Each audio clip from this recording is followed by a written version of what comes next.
Halo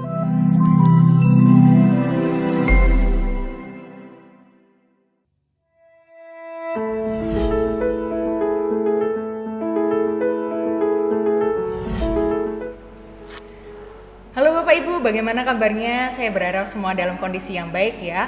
Meskipun kita saat ini sedang dalam masa WFH, work from home, namun saya percaya Bapak Ibu tetap produktif sebagai seorang guru.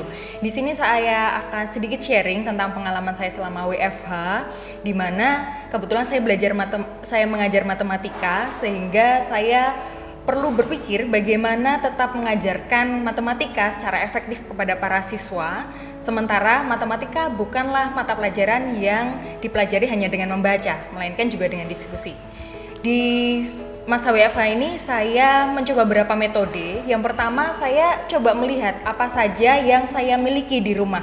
Saya punya smartphone, saya punya alat tulis bolpen dan juga kertas. Di situ saya mulai membahas latihan-latihan soal.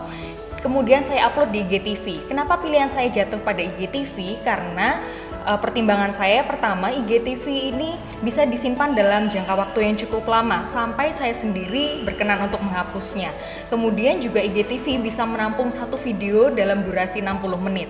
Sementara kalau misalnya kita share ke grup kelas siswa, baik itu melalui Line maupun melalui WhatsApp, di situ ada saja kemungkinan mungkin hilang, terhapus ataupun expired videonya, sehingga pilihan saya jatuh kepada Instagram.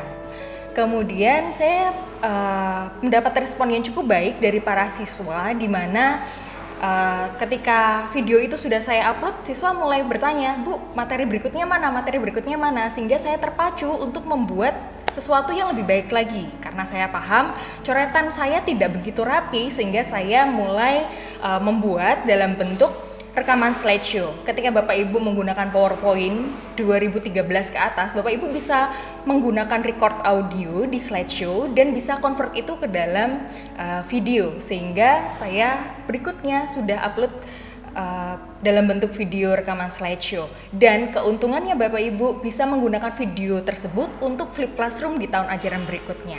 Dan juga saya memahami bagi beberapa siswa mungkin ada juga yang ketika sudah belajar video masih mengalami kesulitan dan perlu bertanya langsung kepada gurunya, sehingga saya tetap membuka kesempatan untuk video conference baik melalui Zoom, Google Meet maupun live IG, live Instagram. Kenapa live Instagram? Karena ternyata ketika melalui Zoom maupun Google Meet ada saja siswa yang ternyata mengalami kendala tidak bisa join, sehingga saya mengalah, oke, kita coba pakai live Instagram. Dan ternyata di situ anak-anak juga mungkin karena mereka lebih familiar ya dengan sosial media, mereka lebih mudah untuk bergabung di Instagram. Nah, di sini memang pembelajaran jarak jauh tidak begitu ideal seperti pembelajaran di kelas. Kita sebagai guru menyadari itu, dan ternyata anak-anak pun juga merasakan hal yang sama. Mereka tetap merindukan bagaimana pembelajaran di kelas, menatap guru, mendengarkan guru secara langsung, dan juga berdiskusi dengan teman-temannya di kelas. Nah, di sini memang peran kita sebagai pendidik memiliki peran yang cukup banyak untuk menanamkan nilai ke siswa, di mana mungkin suatu saat nanti ketika dunia berubah, ketika lingkungan sekitar mereka berubah, hidup mereka tetap harus berjalan.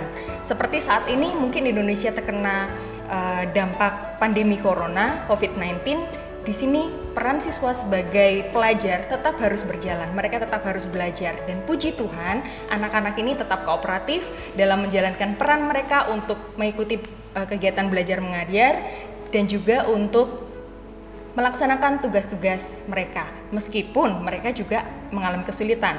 Namun di sini kita tetap standby ya Bapak Ibu untuk menjawab pertanyaan-pertanyaan mereka.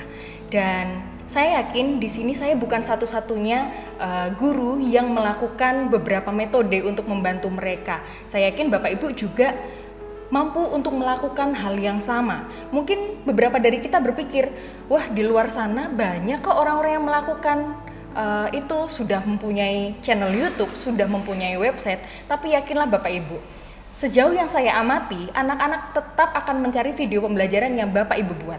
Kenapa? Faktor kenyamanan, karena mereka sudah merasa nyaman dijelaskan dengan cara Bapak Ibu, sehingga saya menyarankan Bapak Ibu untuk tetap produktif dengan membuat video-video pembelajaran maupun membuka video conference melalui Google Meet dan Zoom. Selamat berkarya, jangan lupa kita pakai hati untuk melayani para siswa. Tuhan memberkati.